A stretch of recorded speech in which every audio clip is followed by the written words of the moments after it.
And here we go.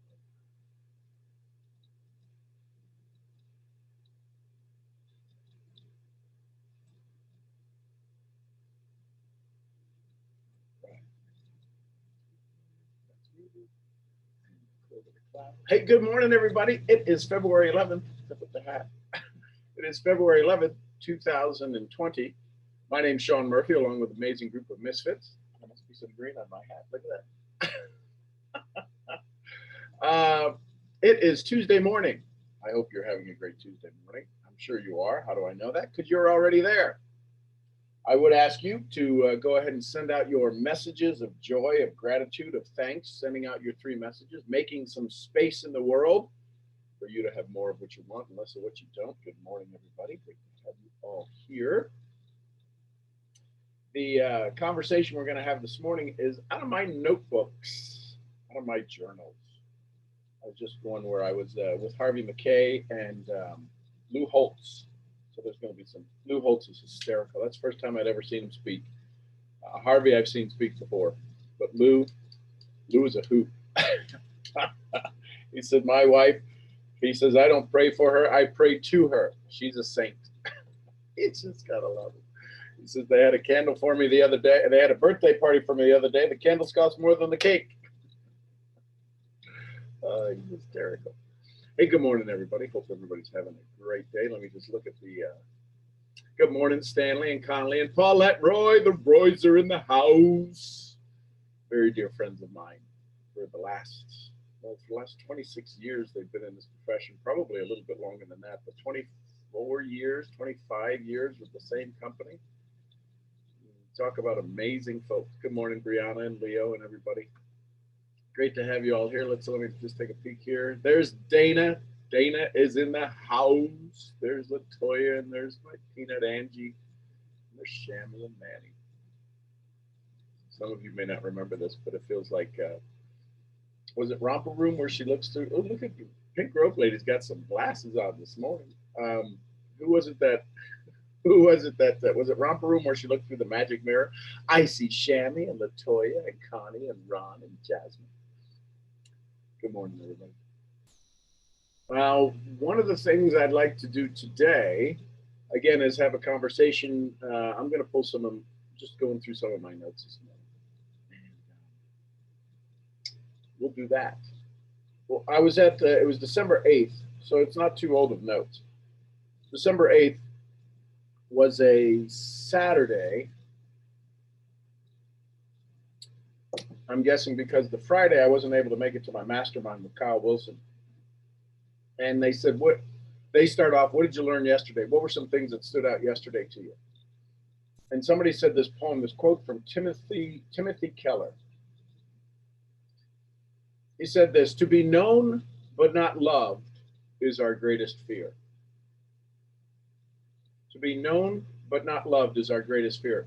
But to be fully known and truly loved is, well, a lot like being loved by God. It is what we need more than anything. It liberates us from pretense, humbles us out of our self-righteousness, and fortifies us for anything difficult life can throw at us. That's pretty awesome. To be known but not loved is our greatest fear. How many times sitting across from the table of a prospect do you think it's possible that your prospect is sitting there, known but not loved, living out their greatest fear, sitting across the table from you, hoping life would change, hoping you have the decency to hear them,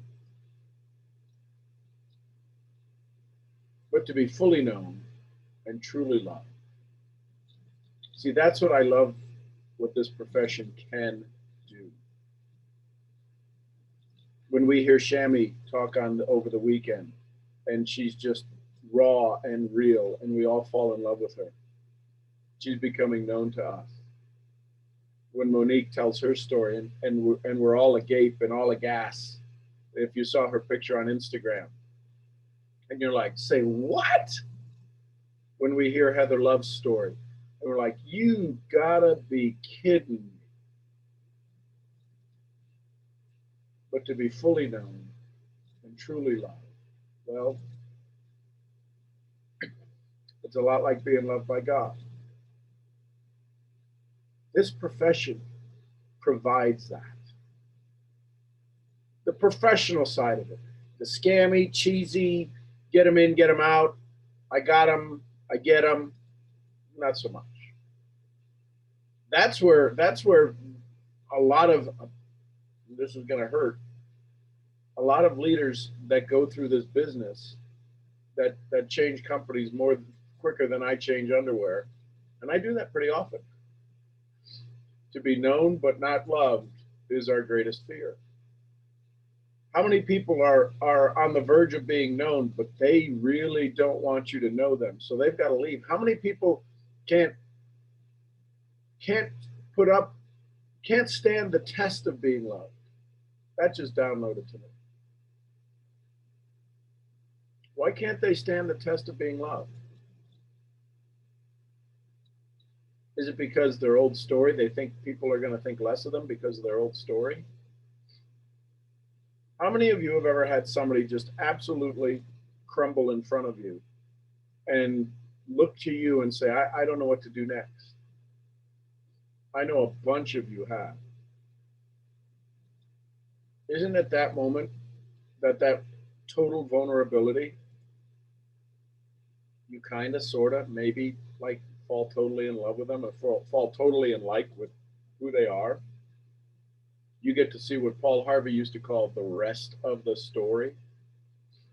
It liberates us from pretense, humbles us out of our self-righteousness, and fortifies us for anything that life can throw at us. So that was that conversation. Good morning, everybody. For those of you that have just recently joined us and I didn't get a chance to say hello. So, let's see here. Let's go back to closer. I can't see it. Take my glasses off. So this was at a GoPro event with Eric Warren, and Harvey McKay came on. Him and Lou Holtz kind of ended the workshop after, I think, 3 days. If anybody's ever listened to Harvey McKay, says the biggest room that you have is what? Anybody know the answer to that? The biggest room you have, the biggest room you own is what? Anybody know that one? Let's see if somebody types it in. Yep. So Latrell and Amani, if you guys will private message me on Instagram, if you don't have one of my books yet, I'm going to send you out a book for participating, for playing along in the game. So Latrell, Carter, and Amani, send me your address and Instagram, and I'll send you out one of my books. Of course, not that maybe you want it, but I'll sign it.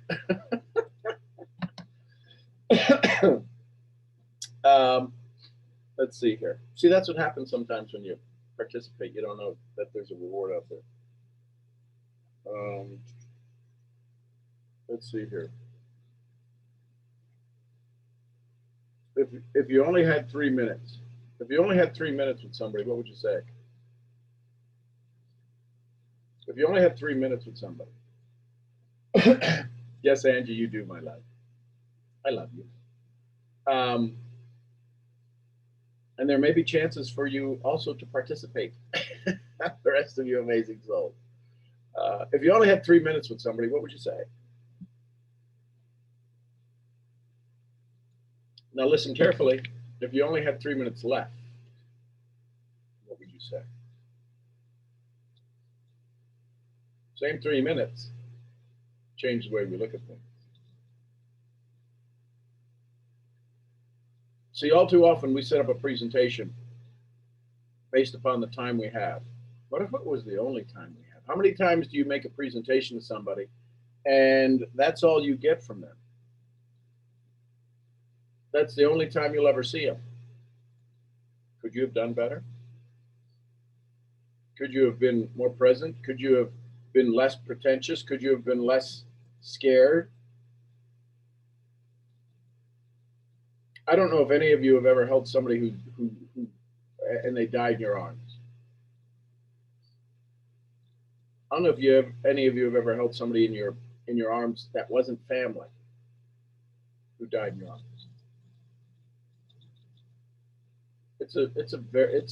There's no words for it.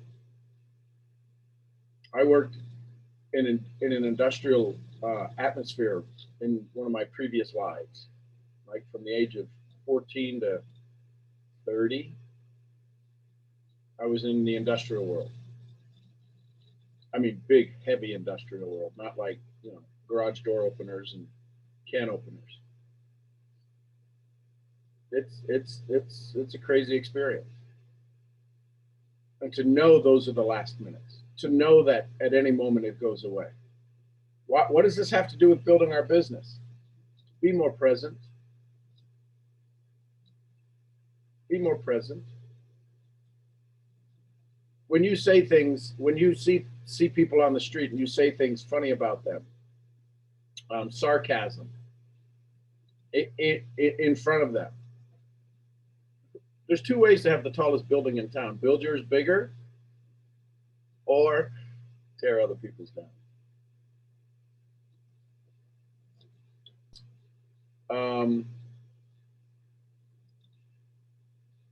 Let's see here. Are you prepared to win?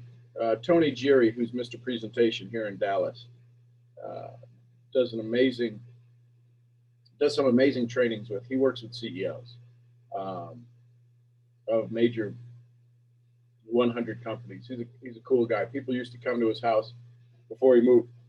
His daughters went off to college, and so he moved and he opened up and put an office in, because he used to have people come out to his house, and the conversations that would take place above his garage and his war room, always be prepared to present.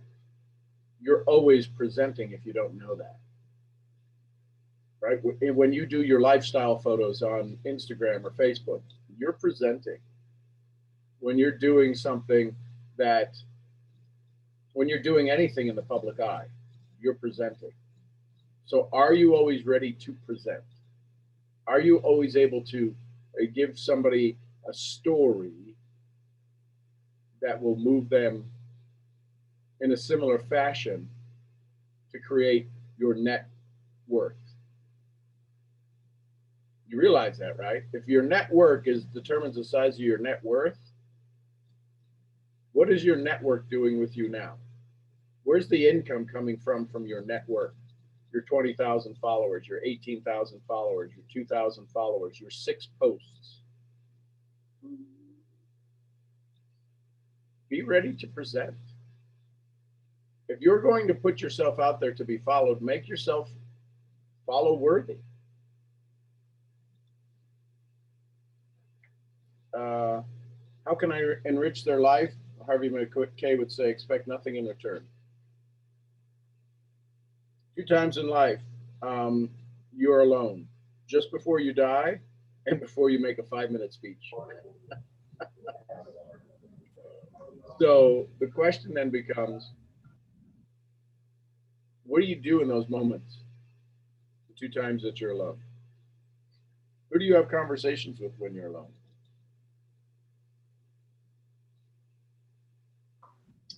Visualization.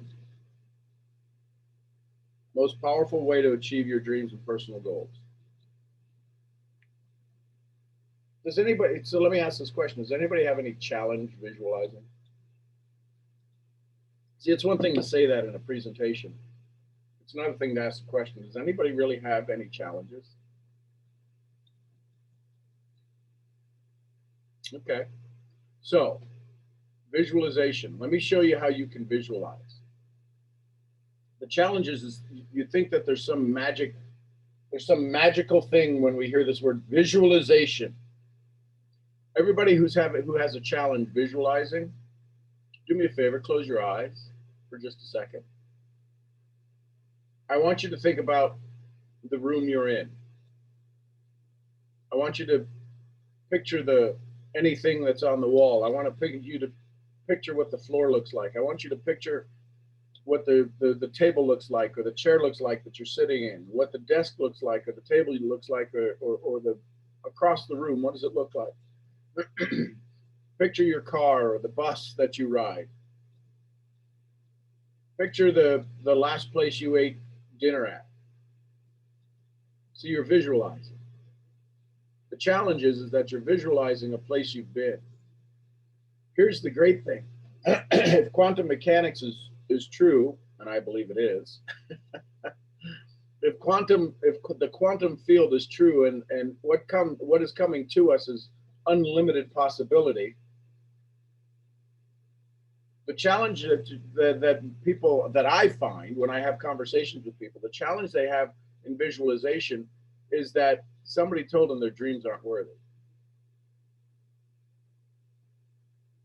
If the quantum field and what is about to come, everything that's passed from this moment, in this moment you choose joy and you choose misery. You probably heard me say that a dozen times now. Everything in the past we can't change. Everything in the future is unlimited possibility.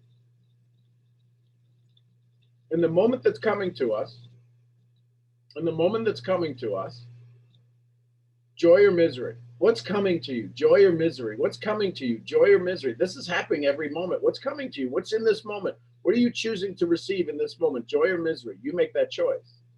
And if it's joy, guess what the next one is? More joy, and then more joy, and then more joy. And all of a sudden, you've changed the trajectory of what the unbelievable, unlimited possibilities were.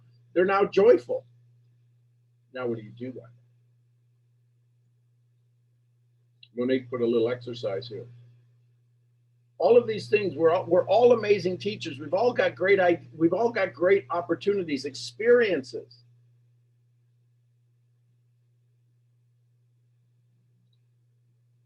Be aware that you have this capacity. If you have trouble visualizing, it's maybe, here's a hard part, here's a little kick in the shin, it's why you're stuck where you're stuck.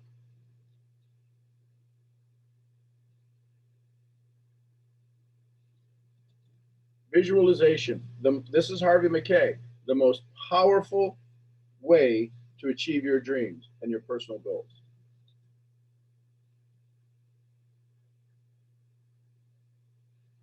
So I'd spend time doing that.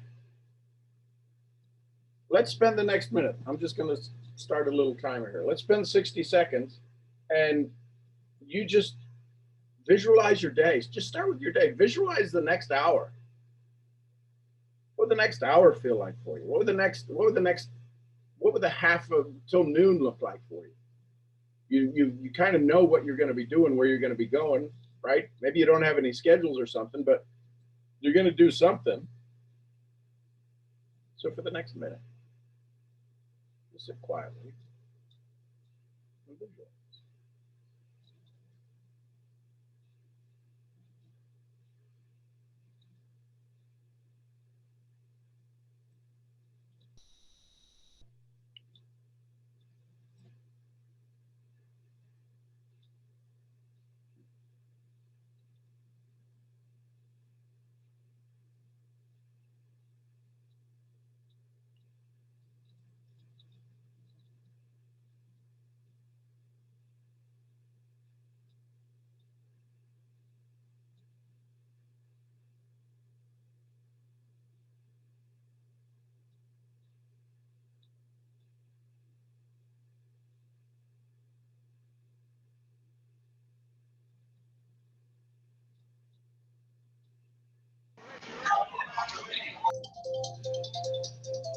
How many of you felt that was like?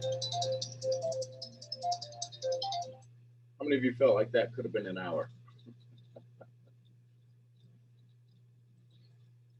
That was a minute. That was a minute.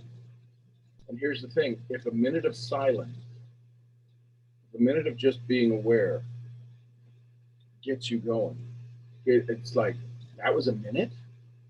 How many thoughts did you have in that minute? The challenge is, yeah, so many, a lot. Listen.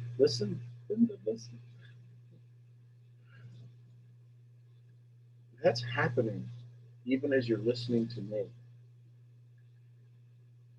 This is what makes it sometimes hard to focus. Imagine if you took just a minute every hour. Just you set a timer just like that, and you just calm down. You don't have to go into and spend 20 minutes finding candles and lighting incense and doing all of that stuff. Just the last minute of every hour. What if you just slowed down and you just sat quietly and you just paid attention and you became the observer of your thoughts and you went, oh my God, look at the inmates. Oh my God, they're nuts. Look at them running around in there. What would happen? What happens if you run around? What happens if what do we want to do with kids? With the kids, and it's a great day and we take them outside and we let them run. Let them run. So they get tired. Eventually these thoughts that think they're hiding in your mind, that think they've got you over a barrel. If you just sit there and watch, they will tire themselves out. Now it may take a while. Kyle Cease he has his all access pass program, and this Sunday was meditation, and we sat there for an hour. He welcomed everybody. Imagine sitting for an hour. Hey, Steph. Sitting for an hour quietly. Imagine sitting for 2 hours quietly. That's how I start my mornings most mornings. The highest majority of mornings is 2 hours in quiet.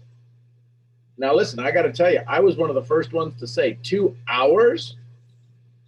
How lazy are you? What do you not have going on in your life?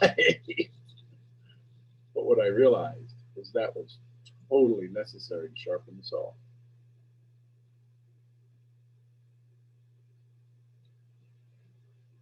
How many of you, if you've ever cooked anything, listen carefully. This is the easiest way for me to relate it. A farm boy from Ohio, easiest way for me to relate this. How many of you have ever pulled a dinner out of the oven 10 minutes too soon? 10 minutes too soon, you pulled it out of the oven and it wasn't cooked. How many of you have ever sent a steak back because it was raw? Listen, your dreams aren't getting cooked. You're getting burned alive because your dreams keep coming out raw. Yeah, I grew up on a farm. We had the old expression, right? Wipe its butt, knock its horns off, and run it by the grill, and then bring it to me. Your dreams aren't getting cooked. They're not having a chance to cook. They're not having a chance to show up. They're not having a chance to come out ready to go. You're pulling seedlings out of the ground way too early. We can come up with all of the metaphors. I think that's the right word. Is that the right word? We can come up with all of these things. Yeah. Yeah, an 8-week-old puppy. I see your pictures, right? Yeah, they will change everything about your day. So that's just from Harvey Mackay's visualization. What if you visualize the next hour? You took a minute and just visualize the next hour. Well, if you only have a minute to visualize the next hour, what would you visualize? What would be your big rocks? We've all seen the example, right? How many of you have seen the example of just type an R in for rock? If you've seen where the professor takes the jar, the big glass jar, and puts in the big rocks, and then puts in the stones, and then puts in the sand, and then puts in the the 2 beers, right? If you haven't seen that, I'd go Google that. But we've all seen it. But if you've only got a minute, what would you focus on for the 1 minute, for the next 59 minutes, for the next 60 minutes? Wouldn't it be joy? Wouldn't it be to ask yourself, is this bringing joy? How can I be joyful in this moment?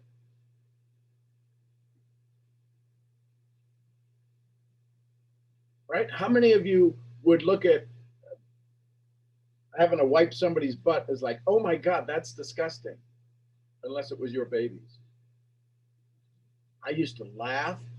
I would see, I'd be out with my bride, Michelle. We were fiancés. She was my fiance at the time. And I would see people out at dinner or lunch or stuff, and kids would cough and they would put their hand there, they would sneeze and they would put their hand there, and you know what would happen? And I'd be like, oh my God, how could you do that? Blah! And then all of a sudden, Mason comes along. And you're like, ain't nothing but a thing. When love is involved, there's a lot of ego that goes right out the window. So I say all of that to say this. What if you spent 1 minute out of every hour? Listen, if you were going to spend 10 hours at work, isn't your day worth 10 minutes of your time?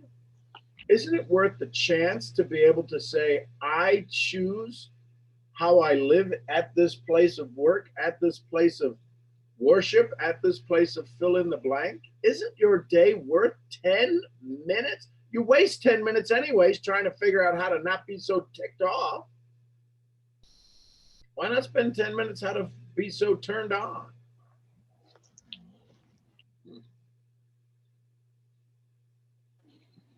Let's see. Viktor Frankl owes his life to that. And he says that that's the one thing that kept him alive.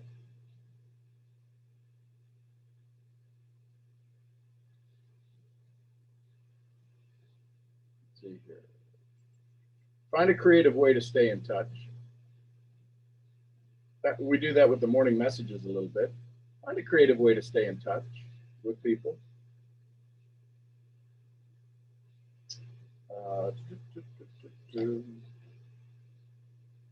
Life changes in two ways, right? We've all heard this. If you've been around personal development for a while, life changes in two ways: the people you meet and the books you read. But the challenge is that too many people don't really read the book. They skim through it, they hear the words, they don't digest the book. I'd encourage you to go back to some of the books you really loved, if you still have them. I have one friend who reads the book and then gives them away. I'm okay with it. But if I ask him, what was the third chapter of that book that you loved and tell me that I should read? What's the third chapter? What's the title of the third chapter?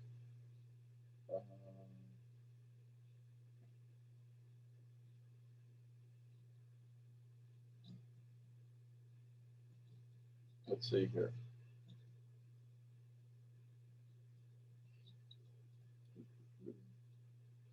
Put some fun and creativity in your life. What can you do today that's fun that maybe you weren't planning on? And fun could be, I don't know, bringing somebody a can of whipped cream and spraying it in their coffee, or who knows, buying somebody a coffee, bringing somebody a water, putting a sticky note with a smiley face on the computer screen. When I was in the corporate world for like 26 months, yeah, it was kind of like a sentence. Couldn't believe people did that every day. So I did it for, I was vice president of sales of a $200 million network marketing company. And I would get in at 6 o'clock in the morning, and I would go around and put sticky notes on everybody's computer.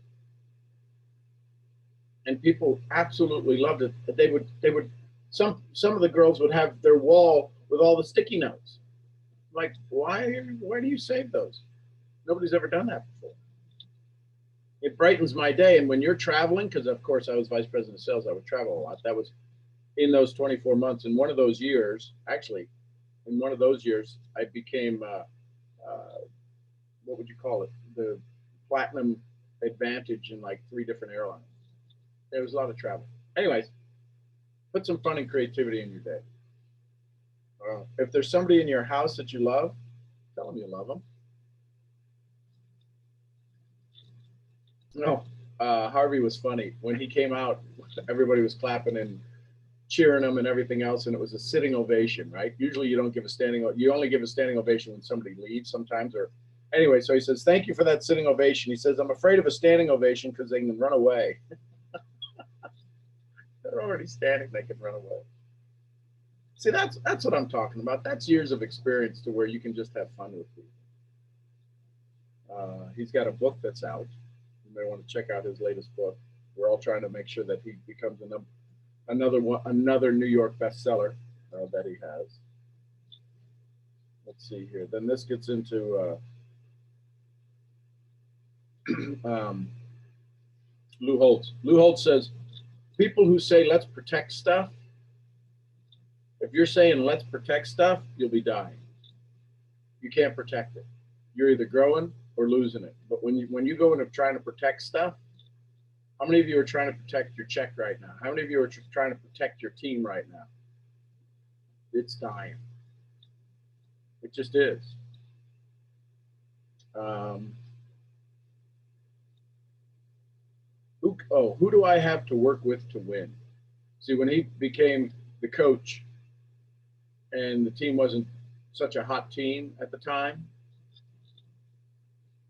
he asked this question: who do I have to work with to win right now? And who do you have to work with to win right now on your team? Who can you go win a championship with on your team? There's somebody that wants to be part of a championship, but are they coachable? Are they willing to go do what's necessary? Then you've got to start looking for more people, right? 7.7, that's 3 rules. Make good choices. Make good choices. Your attire. We have the power to love. We have the power to love. Only 3 rules you need. One, make good choices.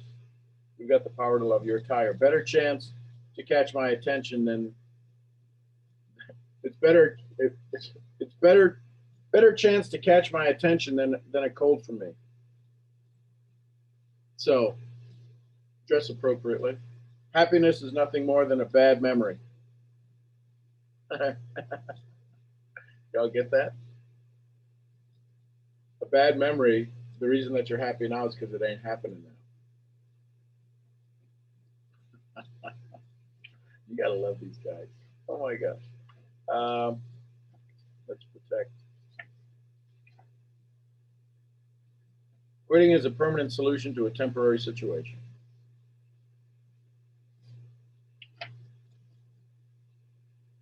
I'm not sure who this was talking. Oh, this is still Lou Holtz. Why do we have to wait? Don't say things at their funeral. We've touched on that a couple of times on these calls. Why are you waiting to tell somebody you love them? Don't say it at their funeral. That's what he tells people. Don't come to my funeral to tell me that stuff. Say it now. As a challenge escalates, the teamwork needs to elevate. If you've ever been through a company that's gone through some real serious issues, um, commissions haven't been paid in 4 weeks, in 3 months. Products haven't been delivered in 6 months. Um, your team gets rated by the latest greatest company coming into town. If you haven't been through those yet in this profession, it's going to happen. It will happen. It's just history has a way of repeating itself. So as the challenge escalates, is your teamwork ready to elevate as you build your business? Um, oh, here's one. The goal is to win, right? Your role: be a leader that does not cause people to lose.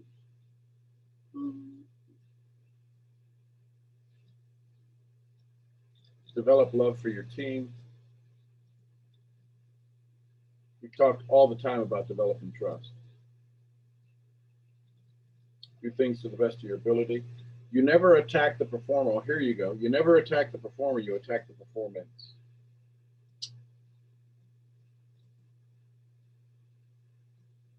What you say as the tone of your voice is your form, is your, uh, what, what you say as your tone of voice and your facial expressions. Again, just the subtle micro expressions that happen when we're talking to people, when we're talking to our team. Oh, you're doing a good job. You're really knocking it dead out there, right? Uh, let's see here.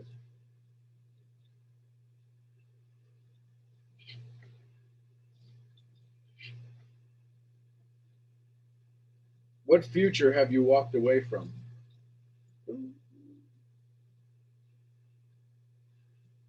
Right now, there's something that's amazing that's going to happen in your life. Today's the day.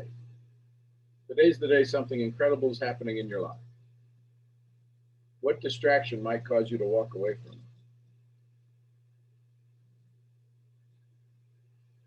We talked about identifying our assets, right? I just see in my notes here, identify your assets, your human assets, your geography assets, your tools, your systems. What can you do with these bits and pieces of assets?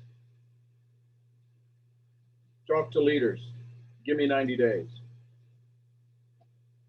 How many people on your team could you go out and say, hey, listen, let's for the next 90 days, let's just turn up the volume 1 degree, 2 degrees. Don't have to go to 10. Go from wherever they're at, just up one notch for the next 90 days. The biggest challenge most people have as they go to build their business is the thing that kills most people's business is that of comparison. I'm not doing enough. I only have 2 people. They got 10 people. I've got 4 people. They've got 3 people. They've got 40 people. They've got 40,000 people. Just you. What can you do? What conversations can you have? You want $1 million checks, but you're having penny conversations. You want a $10,000 a month check, but you're having a $200 conversation with somebody. Not their fault, not your fault, until you now realize you're having a $200 conversation. What would have to happen for you to have a $10,000 conversation? Your company pays you for 2 things. It pays you for customers and building leaders. How do you find them? What's the conversation? What's the dialogue that needs to change, that could be enhanced, that could be adapted and adopted to have that conversation? What does a leadership conversation look like? Every one of you right now, I wave a magic wand, you're at 10 grand, you're at 20 grand a month, you're at 30 grand a month. How do you speak differently to people? How do you show up differently? How much calm is in your voice? You got people that are wanting to, there's a 60-day waiting list to get into your dance studio.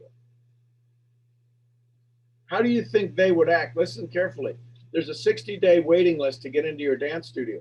How do you think they would act if they were wanting to get into the studio? Why would their attitude change? Why would their perception change? Why would they be looking for the interview versus you trying to find somebody to interview? How much marketing would you really have to do if there's a 60-day waiting list? You'll follow me? Why is there not a waiting list for people to join you? Why is there not a list of people who are sitting there waiting to find out, how do I get into your inner circle? You've got to be ready to present. That's what it started off with. How is it possible that a farm boy from Ohio has 71 amazing souls on a call from a 6:30 in the morning Central Time call? How is it possible that any of you ever showed up here? 90% of you, I have not had the privilege of shaking your hand or getting a hug, because we've been looking for each other. because you showed up here one day for the first time. You may not remember your first time, but you showed up on this call for the first time and you went, guy doesn't totally suck. Let's see if he's that good tomorrow. Yep. So what happens if I say, okay, I'm going to do a mastermind with 10 people. I'm going to take 10 people to 100,000 a year. What do you think might happen? There might be. I don't know. I've never done that before unless you're on my team, but I've never taught any of that stuff outside of my organization. But if that was the case, do you think there might be a line? Why? I'm saying this all to give you the example. Here's my point. You've got to be able to give them enough so that when the payment needs to happen, payment in time, in energy, in commitment, in conversation, in family time, in spiritual time, and all of the things, right? In mental time and body time. When you say, here's what's going to happen, there can't be any question. Do you give your audience that kind of, here's where we're going, I got to get in that line. When I do this is going to freak some of you out. Maybe some of you may have already heard it. But when I do my training calls, it's 3 a.m. Well, I have a job. It's 3 a.m. I'm traveling. It's 3 a.m. I'm West Coast. That'd be like 2 a.m. 1 a.m. Okay. It's 3 a.m. regardless. Doesn't matter where I'm at either. When I go to Vegas, right, and there's a lot of late nights in Vegas, and it's now 4:30 in the morning, I get it. There's some folks who are on here from West Coast time. Right? Leslie Hebert, one of the founding members of the Misfit Society. 4:30 in the morning, I'm like, you got to be nuts. Nikki, who's here from Vegas. All I'm saying is that what future are you walking away from because you're pulling the dream out 10 minutes before it's cooked? That's all. Questions, comments, go ahead and raise your hand if you want to share something. Feedback, thoughts.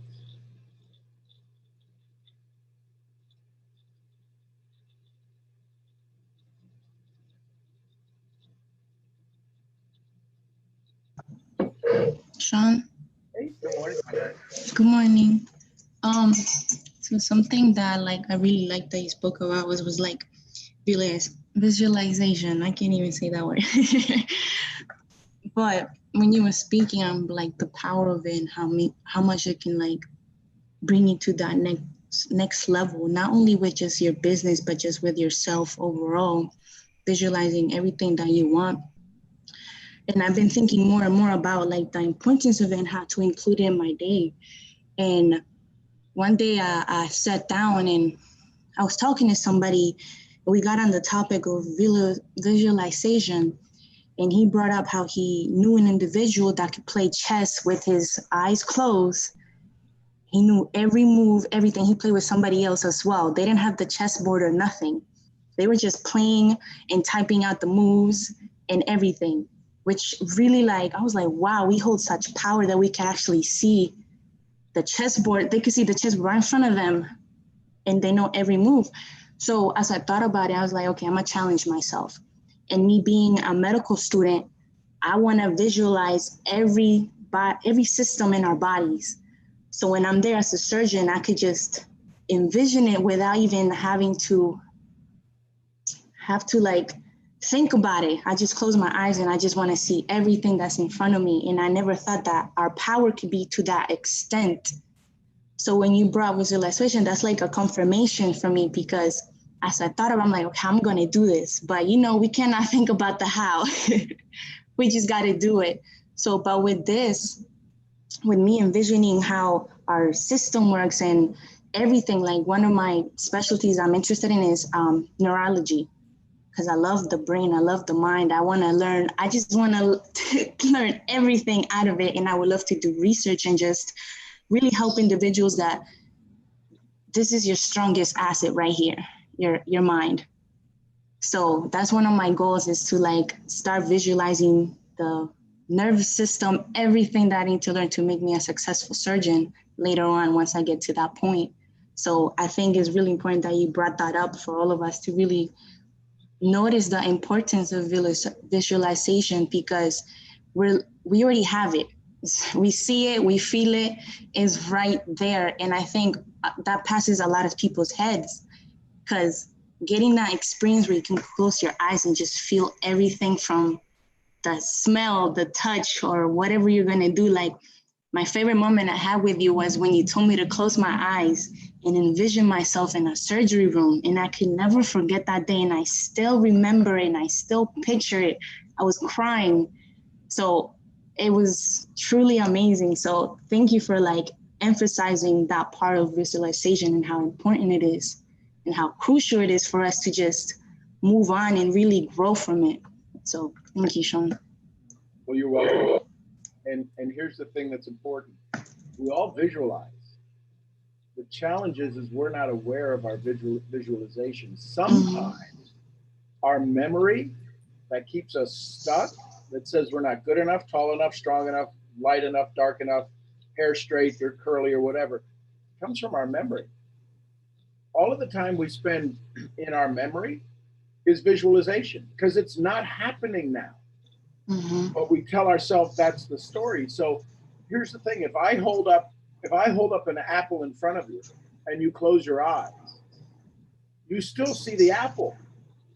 How is that possible? Your eyes are closed, because it's the story that we're telling.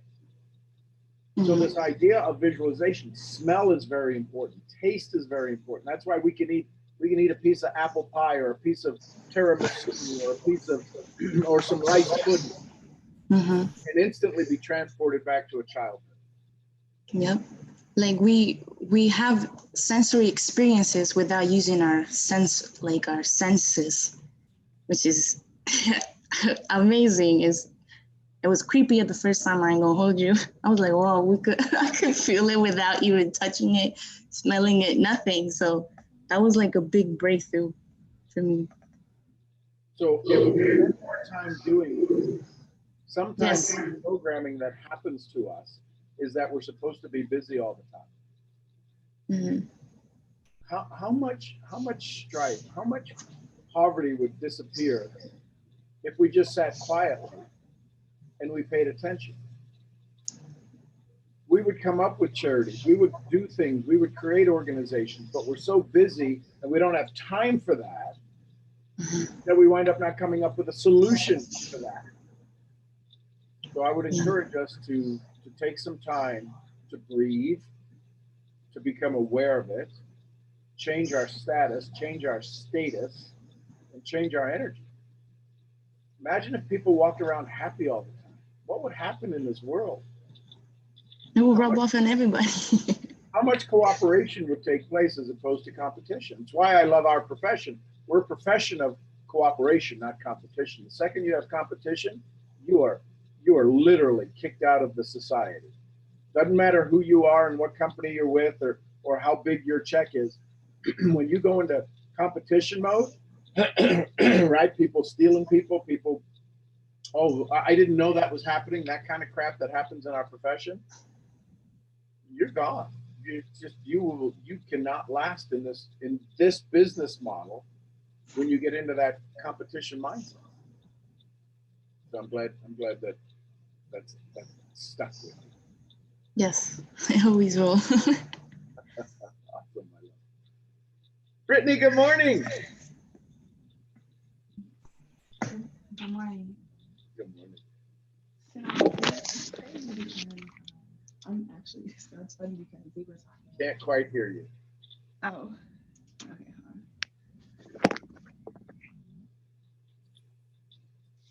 Okay, is this better? Yes. Okay. It's funny because you were talking about like providing value and getting people to do things to be or stepping outside their comfort zone. Because it's funny because I was actually in the shower. I put in my AirPod and I like covered it up because I was like, even though I'm in the shower, like I still need to hear this. And then I formulated a question and you kind of just touched on it because the question was about like analysis paralysis, right? And it was just basically about like wanting to do something but like not necessarily knowing what and like waiting for the instructor to just give you the message or like not knowing what to do that you just sit and wait. And I was like, well, is that bad? Because you're not actively working towards a solution, any solution. Like, and you were just saying, as far as like we're too busy that we don't never just sit and wait, but it's like, when does that become too long, I guess? Well, how long will you wait for a sunrise?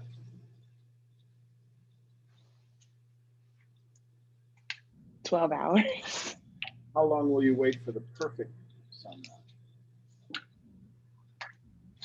until it comes, I guess. But that means that you're going to have to watch a lot of non-perfect sunrise. How do you know it's a non-perfect sunrise? Until you see the next one. So when I say the challenge is that when people saw The Secret and they heard the law of attraction, sitting on the couch, and I'm going to stereotype a particular genre, sitting on the couch and watching NASCAR is not law of attraction. You're attracting sitting on the couch watching NASCAR or wrestling or who knows what. But when you're sitting, you're still attracting. The most difficult thing for man or woman to do is the idea of sustained thought. How is it possible that some pretty amazingly intelligent people absolutely were freaking out with a minute of silence?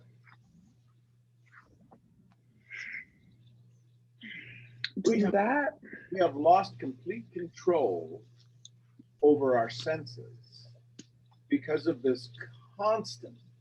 I've got 3 screens in front of me. I've got a phone, and I'm sure there's some noise that's happening out there. There's 6 or 7 modes of input happening every second. When do we quiet that down? We have become so steeled to massive information. When we slow down, how many of you have a hard time going to sleep at night? You toss and turn a little bit at night. As you lay down, you're a little bit restless. Because your brain is trying to store all of the stuff it heard today because you think all of the stuff you heard today was important enough to be taken in your mind. And now your brain's going, now what do we do with all of this? It needs to have space to put it on the shelf. So when I say sit quietly, you'll sit quietly, and if you've given yourself a goal to work on, be aware of the answers that come to that goal.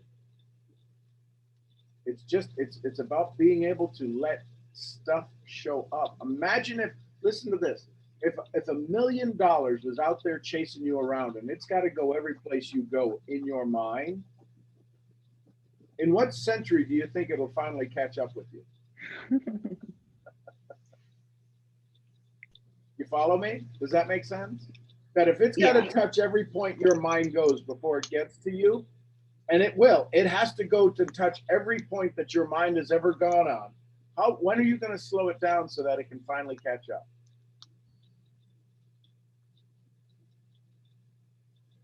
That's the conversation. Every one of you has $1 million idea, $1 billion idea.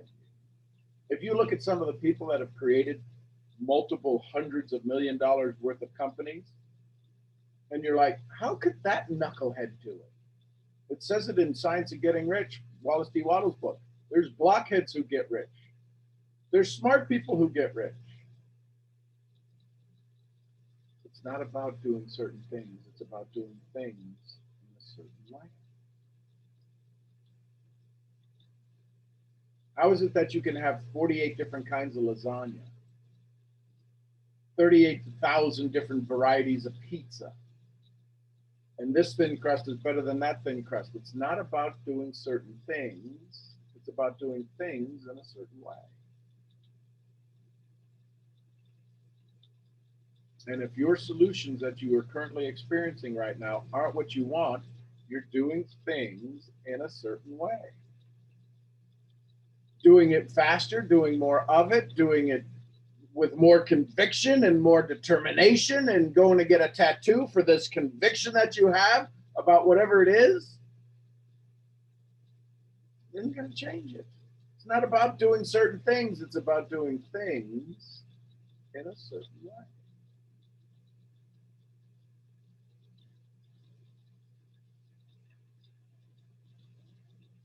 Pink robe lady.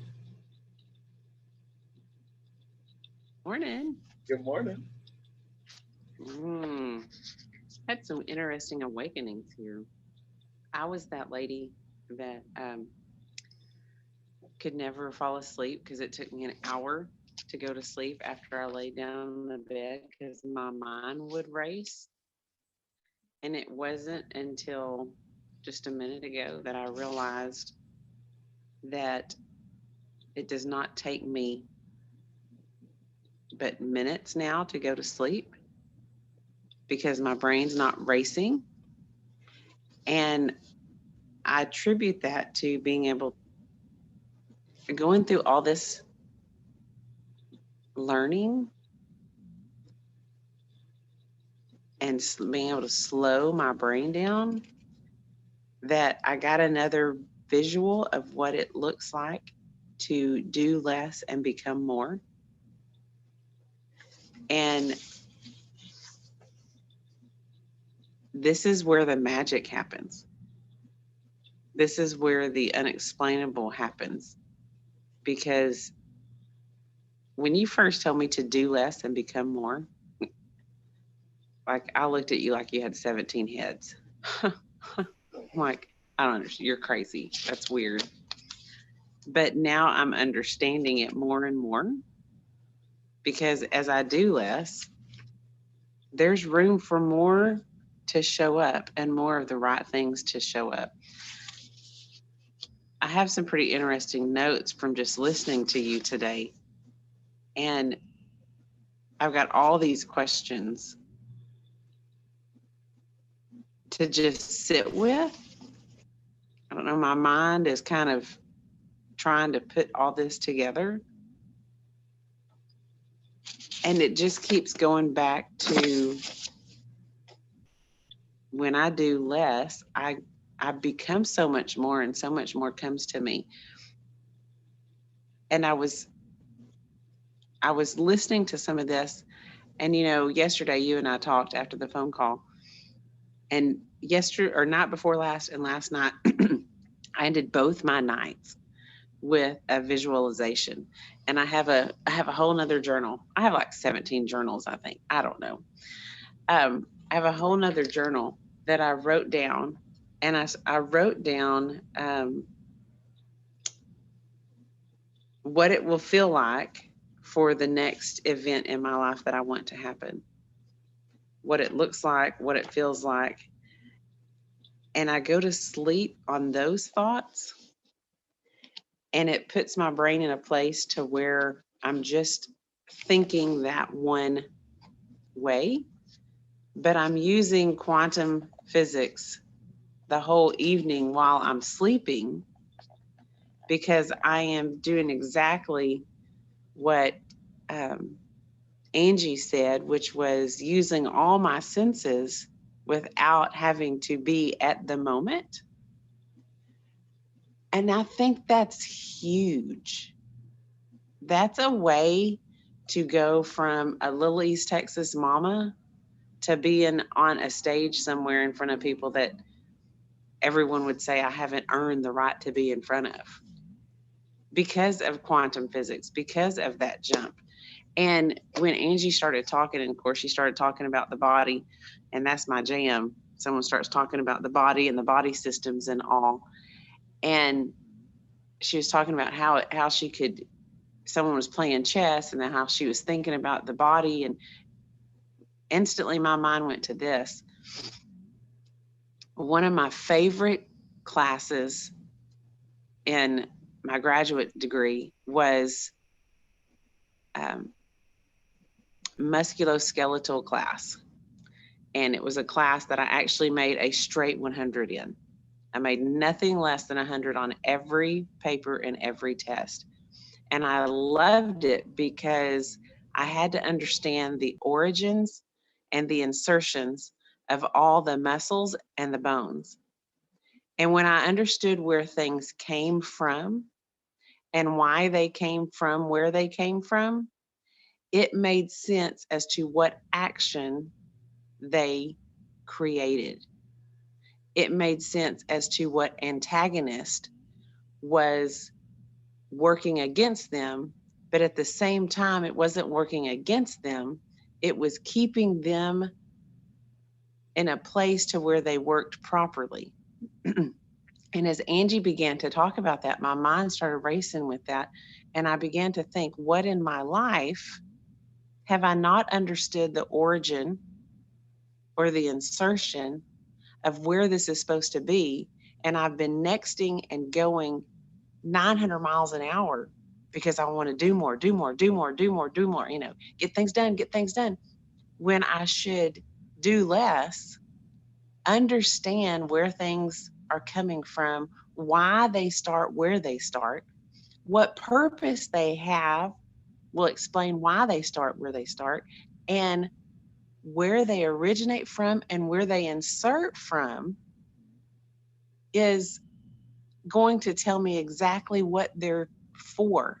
But how am I ever going to know this if I don't stop and take the time to understand and to hear it and to listen and to let it sink in? I had in the same class, the teacher was, he's probably a teacher who was probably only about 6 or 7 years older than me, good looking guy. And we would have this lab, and he would start doing a workout or something, and he would go, what bones are involved, what muscles are involved. And I would have to go up and like put my hands on this guy. And at this point in time, I didn't care because I was learning. Like I wanted to understand. And if he was doing like a wide arm pull up, I would put my hands on his back and I would feel what muscles would work. And I would feel the antagonist, and I would feel the muscles expand and contract. Everybody else was sitting in the classroom, just sitting there, talking about how foolish I looked and how crazy I was. And you're putting your hand on some man, and I'm like, I don't care what's happening. I want to know how this works, and I want to understand it. I was doing less because I was just sitting there. I wasn't listening to anybody else. I wasn't sitting in the class watching people write notes.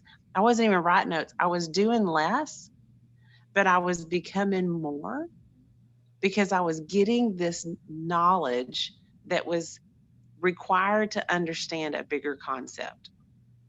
I hope this is making sense, because once I understood it, then someone could come to me and go, this is what's bothering me. This is what's the issue. How do I fix it? And I could tell him because I understood the origin and the insertion. And when we sit with our thoughts, like Sean has suggested, when we sit with our thoughts and we understand the origin of our thoughts, it's then and only then that we can decide, is this useful? And if it is, how does it help? And what's the antithesis of this thought? And is it helpful? And if it's not, why do I keep thinking it? I don't know. I hope this is making sense how it's coming out of my mind, because I'm just kind of rolling with it out of my head, because it's helped me to learn what to eliminate. And so again, I'm running on the principle of doing less and becoming more. I don't have to entertain every single thought that comes through my mind now, because I can see which one plugs in to the quantum leap that I'm making. And if it doesn't serve that, I don't have to listen to it. And I can set that aside and I can do less. And as I do that, more is coming. More visualization is coming. I can visualize easier. I can sense it easier. I can feel that new car that I'm desiring. I can feel, the other day I sat down and wrote about it and feel what it feels like in the steering wheel. But even not past material things, I can see what it feels like to sit with someone who just used to irk me to no end and extend love to them, because instead of doing more and trying to figure out what they're about to say and how I'm going to, come back at them and what are they trying to get from me, and what, I can just do less, show up, and be more. Is this coming out right? Because it's like, it's crazy inside my head at the moment. Well, the visual I got was, imagine you're having a costume party and everybody needs to be in Batman attire. Anybody that's not in Batman attire doesn't get in. Right? So it's when you say entertain every thought, the challenge is that that's a conscious decision. Being able to deal with the subconscious.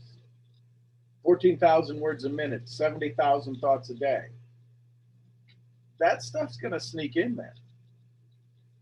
Yeah, well, when we slow down enough, then we can be aware of what's actually happening. We can watch the train going by, the bullet train going by, and slowly slowing down to see what's going on.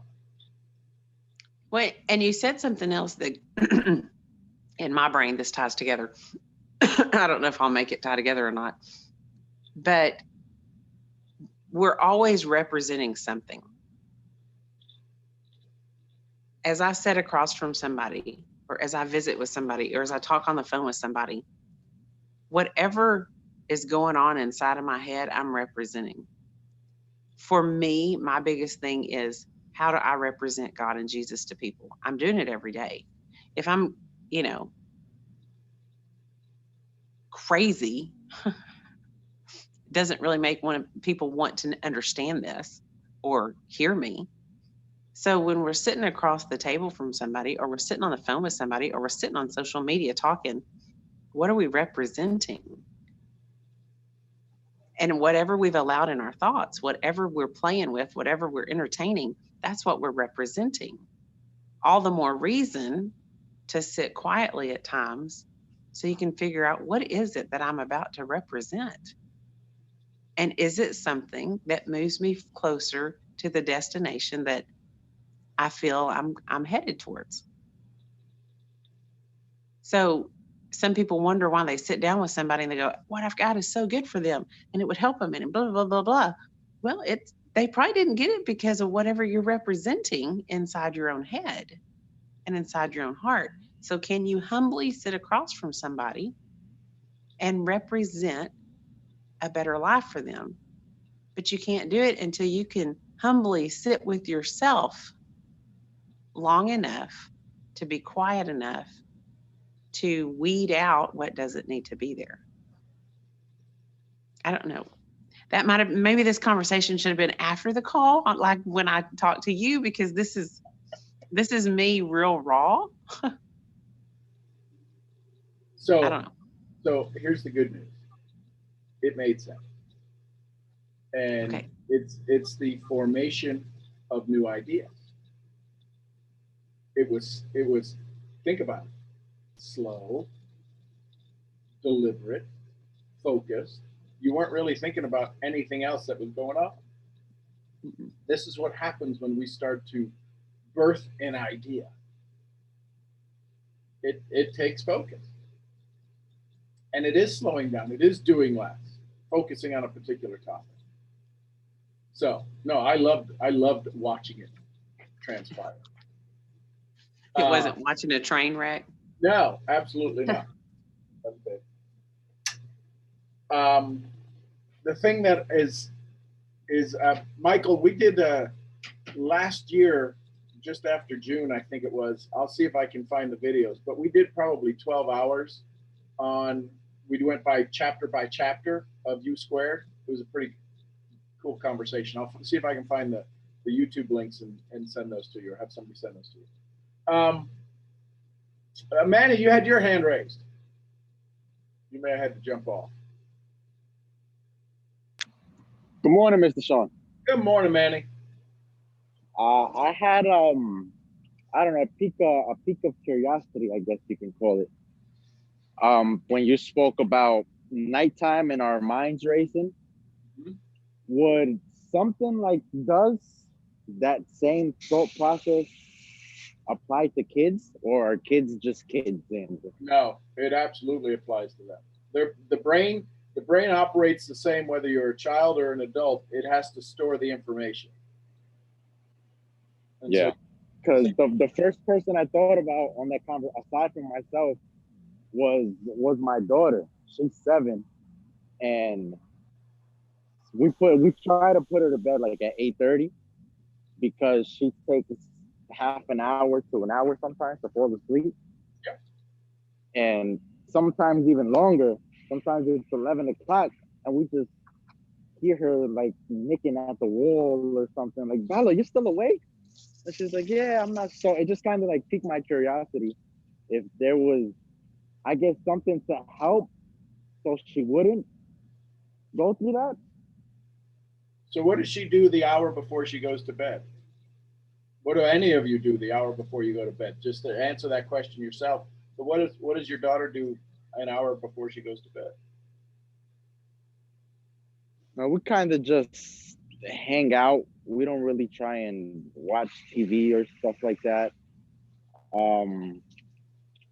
The hour before she goes to bed is kind of like our playing time, because we're kind of like settled down and we ate dinner and she did homework and they're showered. So it's kind of like the playing time, but it's like a balanced play because I don't try to agitate her. What if you were to sit quietly with her on your lap and you have her tell you about her day? Oh, that's kind of the when I first see her conversations, when I first see her after school and pick her up. She reads every day. She usually reads a new book every day before going to bed.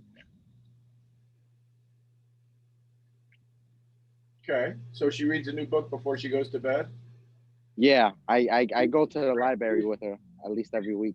What do you think her brain is doing when she stops reading the book? Thinking about the book?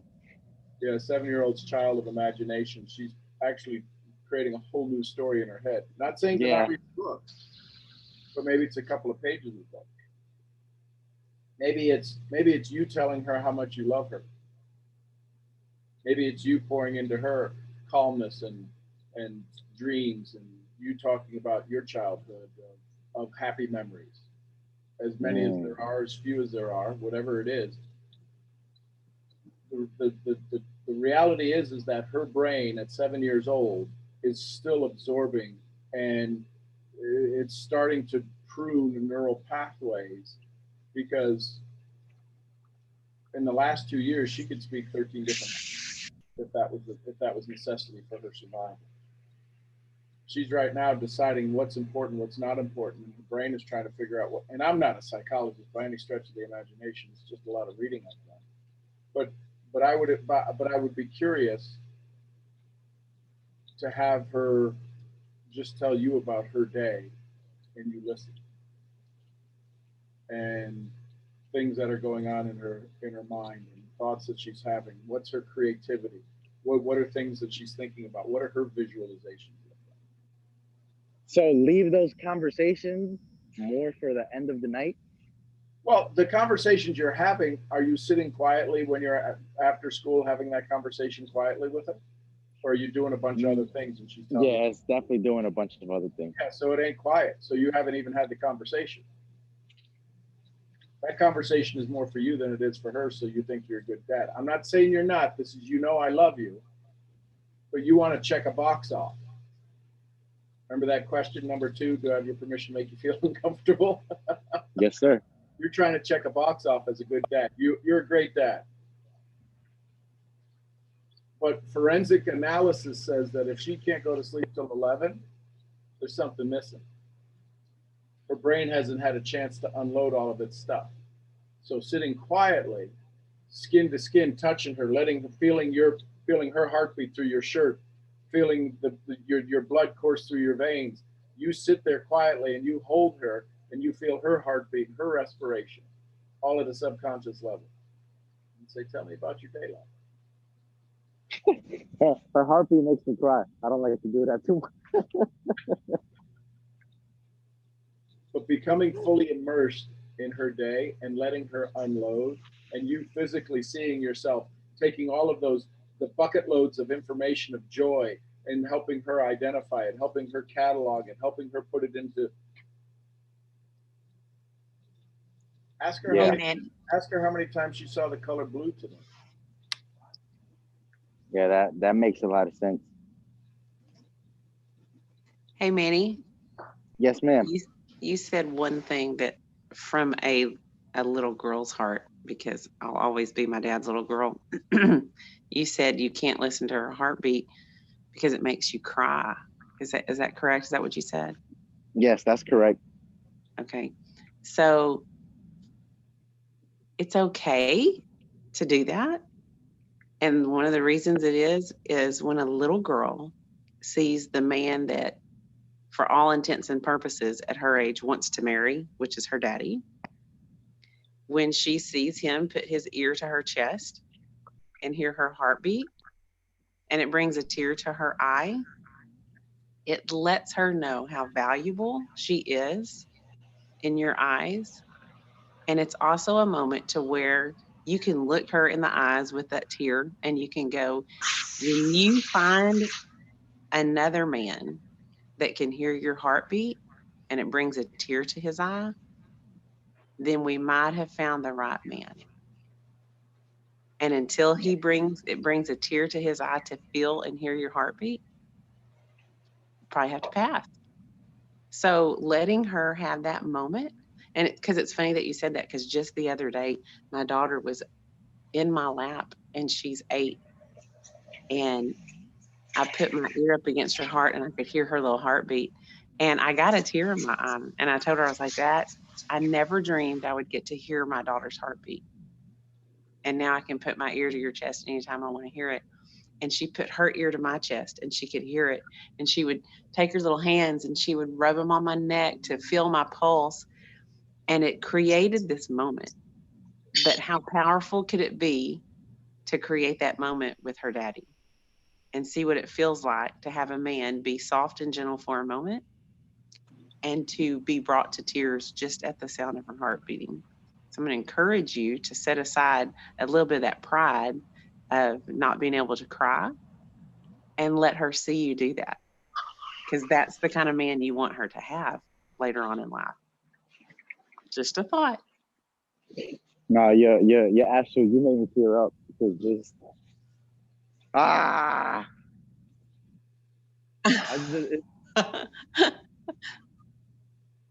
it's just, like it's, I get these thoughts, right? And not that I ever in my life regret ever having kids, but part of me hates being so vulnerable.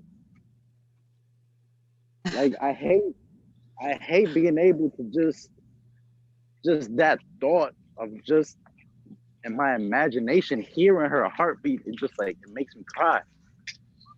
And I know at the end of the day, being vulnerable makes me a better human being, but I hate it.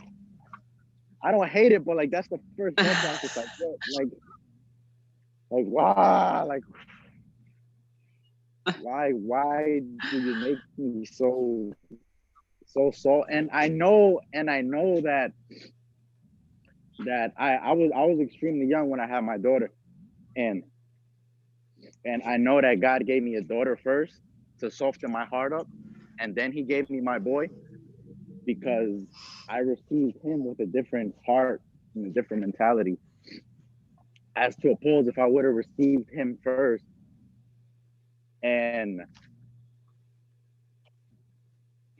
but yeah, I know, yeah, absolutely right, and just having a 7-month-old and having her, it's just so hectic, and she's so beautiful, and she's so caring and loving, and I know we don't spend as much time as we used to because of her little brother, and she understands that. And Here's the thing, Manny, that story will last. I'll use Jim Rohn's favorite word, until. That story that you just shared will last until. Well, and that story, it's not even a story. Who you are when you are like that is so relatable, and it's very attractive, and that's why it scares you. It scares you, but it's okay to walk in that fear just a little while so you can walk through it and walk out of it, because what you're doing for her is you're changing your grandchildren by allowing this to come through for you and to be there for her. And I'm just saying, from a woman who was daddy's little girl, I guess still is. He's still here, I'm still here. And then watching my husband with my daughter, that softness is so desired. Even at 45, I desire that softness. And you have a chance to give that to her. And it's worth every bit of the it causes inside of you, because you are giving her something that nobody else on the planet can give her. Only daddy can give her that. So explore being able to handle the as you say. Explore that, but don't withhold it. She's worth every bit of it. And it helps you to just be even more well-rounded. So it's just a thought. I'm gonna be praying for you over that too. Let her have all that. Stick your your ear on her heartbeat and listen to that beautiful sound that you helped to create. That's amazing. If I may add to that, Sean and Rhonda, I would say do not use that word that you say for crying. I say embrace it. I was a guy that couldn't drench out some sadness and some pressure in my life, some stress, because I couldn't cry. And now I cry every morning when I remember what my purpose is, why I am doing what I'm doing, who I'm working for, what my goals are, what my mentality is, where I'm headed, the people I want to work with, the family I'm going to grow. Every single piece of that huge motivational element in my life makes me cry every single morning. This morning I told my dad, I want to share this with you. And it was an emotional moment because I knew deep down what I was feeling was that excitement, that love that I had to cry over, because I'm going hard at it every single day because I care. So remember that you are crying because you care, because you're a human being. And that's possibly the most beautiful aspect of humanity, is being able to cry out when you feel like this, because being vulnerable is beautiful. Just adding those 2 cents to your pot. Do not say that word again. Embrace it. Love crying.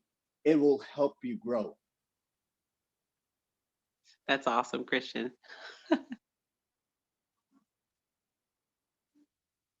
So here's what happened. When we talk about sitting quietly for an hour, 2 hours, most of you all sit quietly while we have a conversation for about an hour. It's not until that hour is up that conversations like this start. Could you imagine what would happen if every time I ended this call at 7:30, Started at 6:30, ended at 7:30. Okay, everybody, it's 7:30. Bye. Click.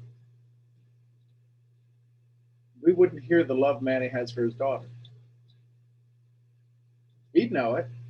Not sure how to vocalize it or what to do with it, or be afraid of listening to a heartbeat. But all of a sudden, we hear all of these souls speaking into each other. I wish there was a way to start the calls off like this, but that's not how a tree grows. This is the formula that takes place. And this is the formula that allows us to pour into each other. So Manny, the story that you're creating, the story that you're resisting that will persist, will change instantly the day you say, today's the day. And whatever that looks like, it is, you are totally stepping into the unknown.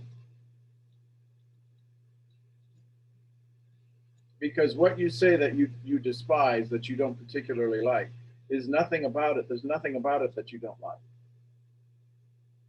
It's the thought of the action that you don't like. It's the thought somebody else told you about that action is the reason you say you don't like it. You love it. You love your daughter. You'll do anything for her.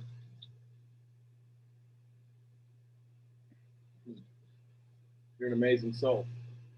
And sometimes the way we counteract all of that love is we'll do other things in the world that make us look tougher.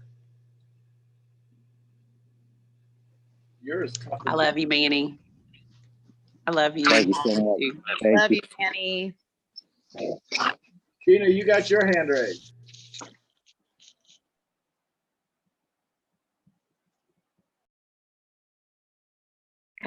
Hello, Good morning. can you hear me? Hi.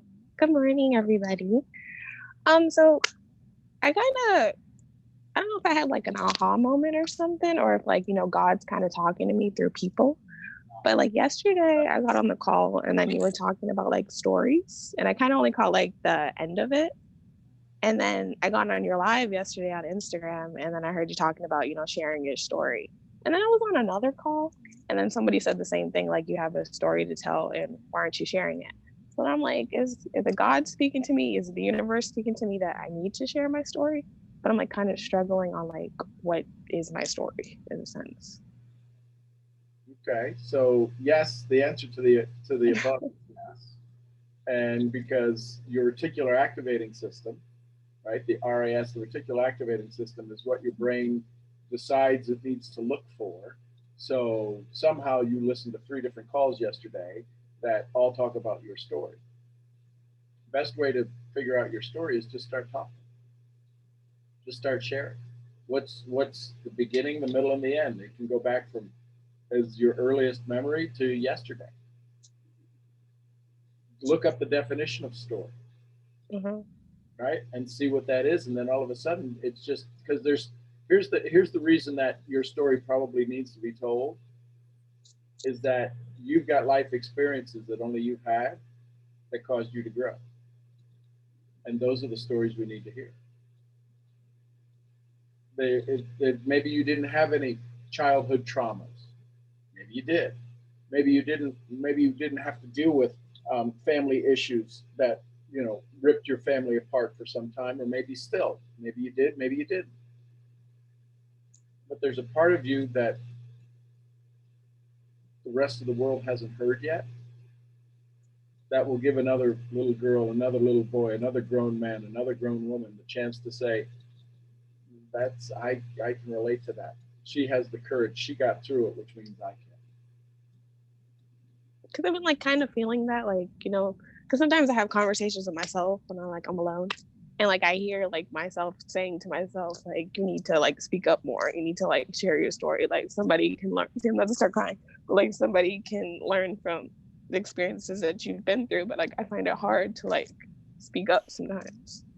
Well, the hard part is that you're not sure if they're going to love you anymore. Here's the reality: they're going to love you a lot more. And the question then becomes, when I have conversations with students, I go, before we get into your story, are you okay with the world loving you more? And that's the biggest, and that's the hardest part. At a subconscious level, we know that this fear that we have is that somebody's going to hear something about us that's going to make us feel worse than, or confirm what somebody told us, that we're not good enough, we're not tall enough, we're not strong enough, we shouldn't even be here. But what happens when somebody hears a story like that? They fall in love with it. Why do you think the Humane Society puts the puppies up behind the cage? You may not even like dogs, but when you see one with what appears to be a tear coming down its eye behind a cage or in squalor, you're like, oh, we got to do something. And your fear is of sharing your story. It is scary as hell. But I can tell you, anybody who was scared and stepped through that, what do they say? What you want is on the other side of scared. Mm-hmm. I'm sure there's a group here that's on this call that can fall more in love with your beautiful braces and your amazing hair. So maybe we should. Thank you. There's plenty of people. There's enough people in here for you to reach out to on a personal basis. I'd be happy to help you. Hear your story. I've been on a few of these calls, but like I've been trying to like kind of build up the courage to actually speak. Okay. And so this is the second and third time that you spoke, so I applaud you for that. So there's something inside of you driving that you're like, I can't even believe I spoke. I can't even believe I talked about that. Oh my God. I can't believe I cried in front of y'all. So now since I cried, you're kind of stuck with me. So. Gina, we need you. We need you, Gina. We do. I need you to show up, because every time another woman shows up, it builds me up. And a rising tide raises all ships. And that beautiful strength you have inside of you that you're scared to share, but you know it's there. I need that too. And I need you to share it with me whenever whenever you're ready. But we need you here. You have something very amazing about you, but you downplay it and you try to think, well, it's not that big of a deal. And it is a big deal. And there's something inside of you that's been waiting to come out, and you're feeling it getting closer and closer to the surface. And it's a little scary. And cry the tears, take the moment, get the ugly crying face if you have to, because I get the ugly crying face, and let it come out. And as you release, you'll become actually more powerful. Society tells us when we cry, we become weak, and we don't. We become more powerful because we let those out and we change somebody else's heart. And it helps somebody else get to a different level. And like I said, a rising tide raises all ships. It'll raise you up. So I can't wait to hear more from you and about you, so we can lift you up and love on you and encourage you. So just lots of love to you, girl. Thank you. I love you too. In your pink robe. I have one too. So next time I'm going to put it on. There you go.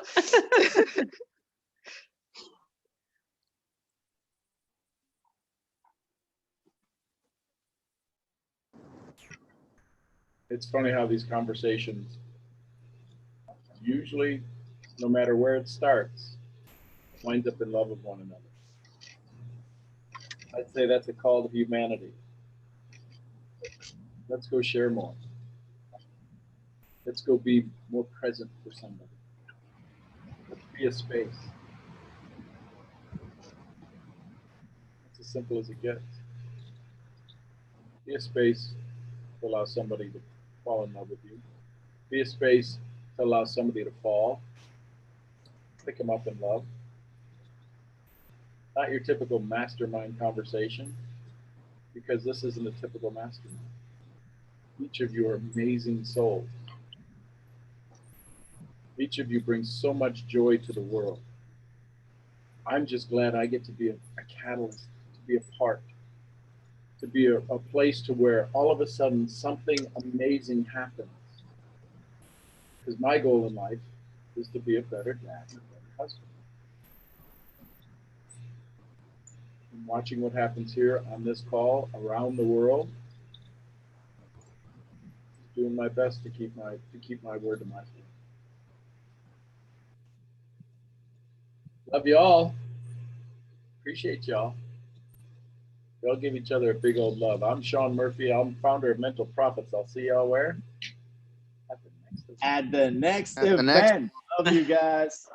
Love you guys. y'all. Have a great Bye, night. guys. Love you guys too. Love you guys. Have a great day.